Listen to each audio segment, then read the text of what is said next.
Hey YouTubers, hope you enjoyed that. That's called Django and the Blues. Something I composed to get the flavour of Django's playing.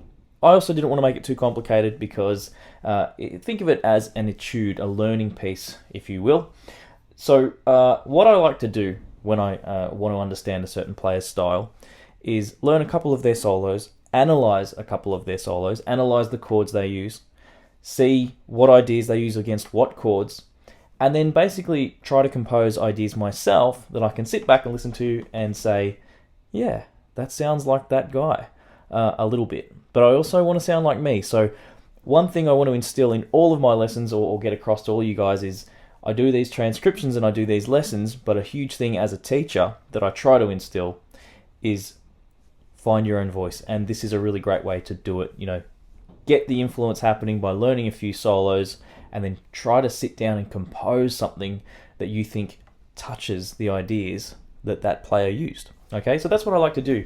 And if you just want to be taught straight up Django solos, you can Django to how... No, I'm just kidding. That would be mean. I'm joking. There's tons of resources for that, and I definitely encourage it. But that's not what this lesson is necessarily. I will explain my way through the ideas, relating to the other previous lessons as well, the Django on the minor 6 chord and the essential scales of Django that I've also put out in my player profile series. Check that out. And I'll tell you what I'm doing here and where the ideas come from, and hopefully you can learn something and use it for yourself. So, what did I do here? The first chord. Let's talk about the chords first. This is really important. So I'll go quickly through the chords. I know Django only had the use of 3 fingers, sort of. I think his 3rd and 4th finger were fused from his caravan fire. We're not really going to worry too much about that. I mean, most of us are going to have a hard time keeping up with all our fingers. Let's just focus on the musicality and the chords the way I would play them with 4 fingers, really. C6 add 9, okay, is the first chord, or you just call it a C6 9. So that's this. We've got 3rd fret, 2nd fret, 2nd fret, 3rd fret, and 3rd fret there. Okay, I like to drop the 5th string and play it like that. So, all right, just a bar like that, just a nice strum. Try to get a bit of bounce, just like that. I actually like to cock my wrist slightly. I'm not really even sure why. I think it just gets me in that mindset. Keeps my hand clear of the string so I'm not blocking them. An F/C. Okay, or we can just do a simple version of that. So we're playing the C here, the F here, and the A here. 3rd fret, 3rd fret, and the A. Okay, that's got a really nice old school sound. We don't need that F in the bottom. We just do it like that. Okay. And then we're coming back to the C chord, the C6 9. All right. And then I do an A minor 7, just like this. 5, block the 5th string, play the 5th string, play the 5th. Block the 5th string, then play the 5th fret, 5th fret. So we've got the A, G, and a C. This is an A minor 7, guys. We don't have the 5th there in the melody. I actually use an E flat, so we're kind of creating a minor 7 flat 5 vibe between the chord and the melody. So that's an A minor chord, guys, nice and simple. We go back to the F/C. We use this F sharp diminished 7, 2nd fret on the 6th string. That's an F sharp. Block the 5th string. Play the 1st fret. Can't get it right today. Too much coffee, maybe. 1st fret on the 4th string. 2nd fret there on the 3rd string.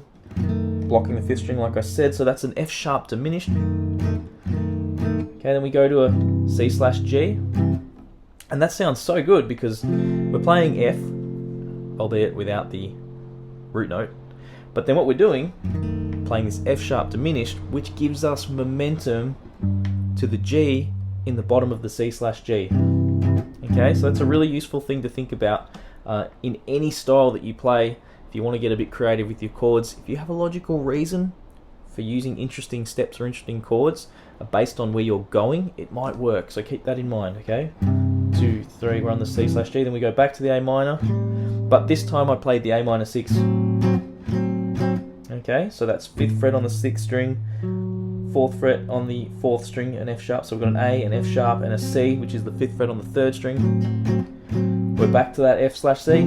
2, 3, we play a G sharp diminished, exactly the same as the F sharp diminished, but up at the 4th fret. Then we're back to that C, and then we're back to the G sharp diminished. And we start again. Okay, so let me just play through that one time for you.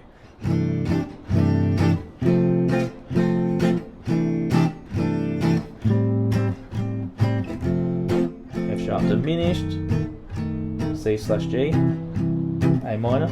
Oh, sorry, A6, my bad. F/C. Here we go, G sharp diminished, and C/G, G sharp diminished. We start again, okay? Apologies, that was pretty rough, but you get the idea. You've also got the intro track to play along with to get that right. Like I said, I think I had too much coffee. You got to get it right. Too much, you get scattered. Not enough, you lack energy. It's challenging. Okay, so now the melody. I opened up on the C6 chord with a C major arpeggio. C, just a really simple, which again was in the essential scales of Django Reinhardt. I was going to say the essential scales of diminished Reinhardt. Imagine calling your child diminished. Dimmy. So C6, over the C chord for that whole bar, we go, it's just a straight major pentatonic, 8 on the 6th string. So that's C, D, E, G, A, C, D, E. Very basic, okay, but you can deliver that with a bit of pizzazz. It's going to work, okay? A little bit of bounce, a little bit of swing. Alternate your picking if you can. And then on the second bar, I'm picking it and slowly bending like that. Okay? Just to the pitch of an F. Fairly quickly so. That's a little Django, don't you reckon? So that's the first beat of the second bar. And then what I do here, now, the fingers for this are quite challenging, up to you what you do, but I'll give you a couple options. We're about to play an F6 arpeggio.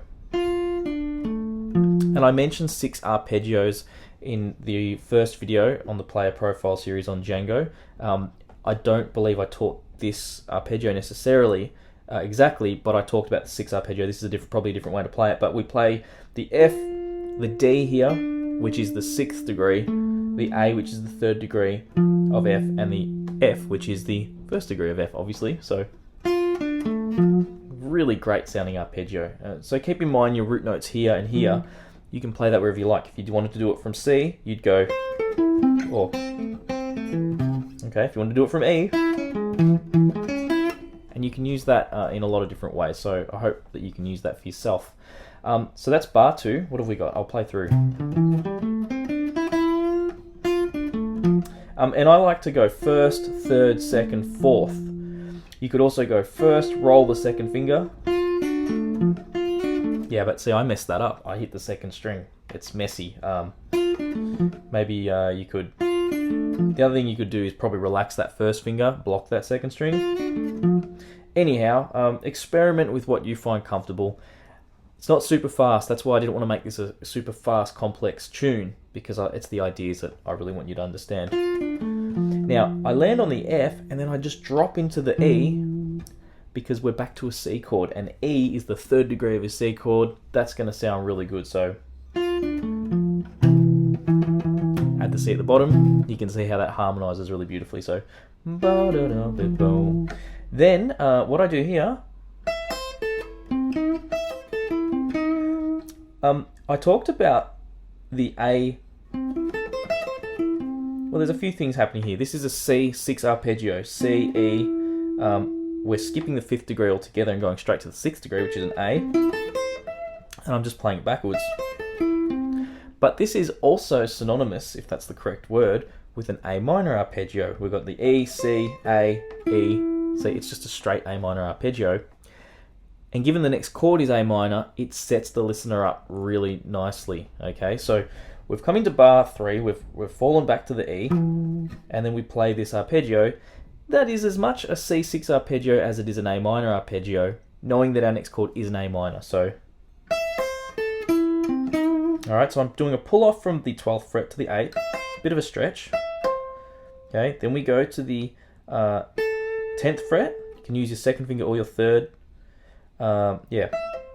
Then we play the 9th fret on the 3rd string, then the 10th fret on the 4th string, and then I play the 8th fret on the 3rd string against the A minor chord. Alright, so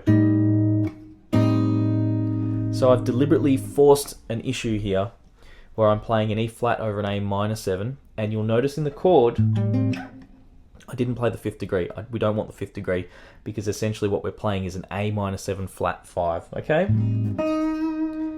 So keep that in mind, how that sounds. Keep the sound of that in your ears, and if you like it, you can reapply it. You just have to treat it carefully over certain chords. We can use it over a minor chord, but we need it to not really have a 5th degree or we're going to get a clash, okay? So that's what's happening there. Very spooky, alright? That's one of my favourite things about Django is those notes that really pop. You know, and you say, wow, what's that? Whenever you do that, if you can figure out what the chord is and figure out what the note is and the relationship between the chord and the note, you've now got a name and a label for a sound that you obviously like. And that is what theory is about, people. That is what theory is about. That's the best thing about it. So, bar 5, we're back to the F/C chord, and I play this little riff. So it's just a little bit of, I guess, like C pentatonic again, because we are in the key of C, so we can reference that whenever we like. And then I'm going on to the back to another F6 arpeggio. So nothing too crazy there. So we're going 8, 8, 8 on the 2nd, or C, C, G, E on the 5th fret, F on the 6th, D on the 7, A on the 7 on the 4th. Sound like I'm calling a horse race. 8th fret on the 5th string, and then from here it falls really nicely into the 6th fret here, the E flat, is the beginning of the F sharp diminished 7 arpeggio. So that goes 6 on the 5th string, that's a D sharp if you like, or we call it an E flat, it's up to you. Then we go to the F sharp here, then we go to the A on the 7th fret, and then we go to the C on the 3rd string, 5th fret, 8th fret on the 3rd string. Okay, so we're just continuing the arpeggio. We're moving up minor 3rd, minor 3rd, minor 3rd intervals. 7th fret on the 2nd string, 5th fret on the 1st string. Now, what I do here, I don't continue the arpeggio. I actually deliberately go to the 7 to create a rhythmic step to fall on the C in bar 8. Okay, so that passage there from bar 5, F sharp diminished, leading tone to the C.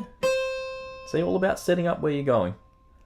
Well, and we wait a beat, so that's the 8th fret, and then we do this. We play the 6th fret, 7th fret on the 4th string, play the 5th fret on the 2nd string, 4th fret on the 1st string. So, ba, ba, ba, ba, and that sets us into an A minor. And what I'm doing there is playing the G sharp, ba, ba, ba, and working the G sharp into my ideas over C to set up that little bit of tension to the A minor. And I slide into an A minor.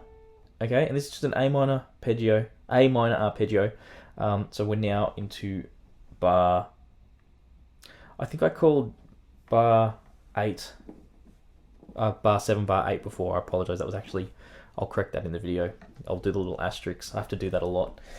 So now we're into bar 8. I'm playing 5, 5, 5. All right, just a basic A minor triad, A, E, and C.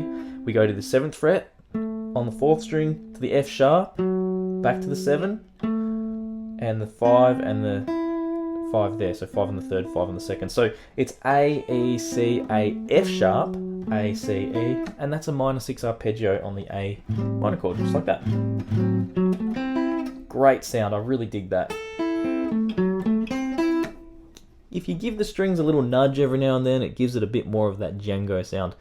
I wonder if that's partially from playing, old guitars with high action and stuff too, that he's probably really gripping notes, and maybe to do with his technique with his fingers. But it's one of the things that characterizes his playing beautifully. Okay, so we're now into bar 9. Make sure I get that right this time. And we do the F6 arpeggio again. So I like returning to a really strong idea. It's pretty much one of the bases. It kind of forms the basis of this head. This little composition is that arpeggio keeps kind of returning to it and coming back from it, and building into different ideas. So bar 9, we've come off in bar 8, here's bar 9. And you can hear that we've taken an idea and modified it to suit the next chord. We've sort of descended, ascended, now doing it on the F with the alterations to suit the F6. You already know this one, but we start from here. So 5, 6, 7, 7. So A, F, D, A. 8th fret, we go back up the same way. And now we're into bar 10. We're doing a very similar idea, where we're descending down a G sharp diminished arpeggio, G sharp, F, D, B, and then we're going. So yeah, you can do it. That's a triplet here, da da da da da, and we're doing 7 4 7 6 4. So da da da da da, and we're into the C/G. We're back to a C type chord. So. And then it's just kind of melodic here, with a very major pentatonic feel. Okay, 5, 8, 5, 5. So we resolved into bar 11 on the G there. It's a C chord, but I know G is a strong tone. Could have just done that. That was just showing off like that. I know it's going to sound nice because the 5th degree is a strong note. Okay. And then yeah, this little melodic bit, 5 on the first string, 8 on the second, 5 on the second, 5 on the third. Just drop it back one, go up to the 7, and then 5, 5, and then bend the 7. And we're just bending from the 7th degree into the 5th degree again. Okay, of C. In actual fact though, this being a G sharp diminished 7 chord, I'm doing something sneaky there. This is a G sharp diminished 7, but I'm really playing over, think of a G7, okay? I'm just creating extra tension with that one different note. Because that's what's happening when we play a diminished chord.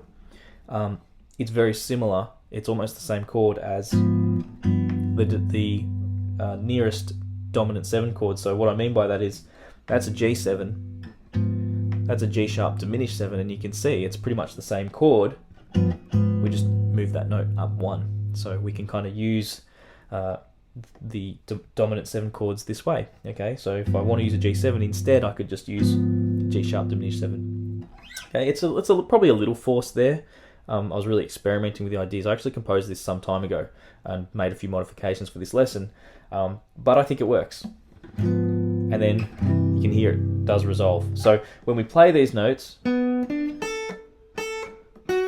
be honest, I'm really thinking over a G7, and that chord is kind of like a sneaky little bit of tension where there would have been a G7. So that's it. I hope that all makes sense. Some of this stuff can get a little complicated, but I don't want you to overthink it. You know, if you work on these ideas, you may hear them by ear and be able to place them in your playing, which is what it's all about. So, guys, check out the Patreon, of course. I'll have the transcription there.